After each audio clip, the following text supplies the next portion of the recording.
8 News at 6 starts now. Thanks for joining us tonight. I'm Christina Ferry. And I'm Juan Condi. We begin with an 8 News investigation. The company Richmond hired to run its controversial red light program is at the center of a bribery scandal tied to the payoffs of another official in another city.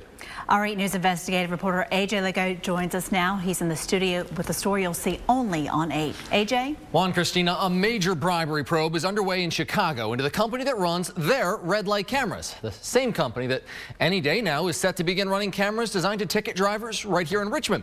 And get this, no one in city government's been wanting to discuss the issue. They've been billed as an eye in the sky, something that will make red light runners think twice. But Redflex, the company that will own and operate the cameras at Richmond intersections, has had a head-on collision of its own that's prompted a federal investigation into the bribing of a public official in Chicago. The Tribune has run numerous articles on the scandal. But the allegations of impropriety haven't been enough to slam the brakes on Redflex here in Richmond, where their red light cameras are expected to go online any day, even though some city leaders have been aware of the bribery investigation for at least several weeks. In this email we obtained addressed to the head of the Richmond Police Department's Public Affairs Office dated March 4th, Redflex Representative Jody Ryan admits that their own internal investigation revealed certain employees participated in what authorities may consider a bribery scheme, and that Redflex provided vacation-related expenses and other items of value. The same day, RPD's public affairs head, Gene Lepley, emails the mayor's press secretary, Tammy Hawley.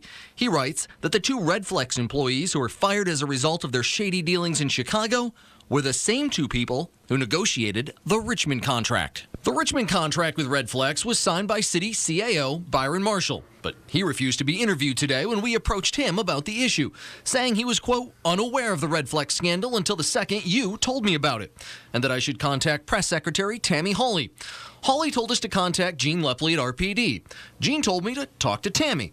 Well, no one in city government is talking. It's a scam, and it is. Delegate Joe Morrissey, who's been an outspoken opponent of red light cameras. When I said scam last year in November, I was being generous compared to what we've now found out. And even introduced legislation looking to ban them in the Commonwealth, says Richmond needs to, at the very least, yellow light their dealings with Redflex. What I'm asking is this, that until the city of Richmond knows more about what's going on, who negotiated the contract with the city of Richmond, what the details of that contract are, that no Redflex program be implemented in Richmond until we know full details.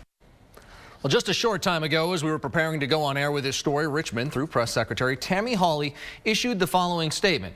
She wrote, "We agree that this matter should be looked into. RPD has not implemented the program as of yet. At this time, we're asking the city attorney to review our legal rights to delay this contract until a proper investigation can be undertaken." Chicago's mayor's already banned Redflex from competing for future camera programs. Now, Redflex's president and CEO has issued a statement touting their new leadership and the enactment of the highest ethical standards. You can read that statement in its entirety on our website at WRIC.com. As always, if you have something for me to look into, send an email to ajinvestigates@WRIC.com. You can also look me up on Facebook. It's also under AJ Investigates.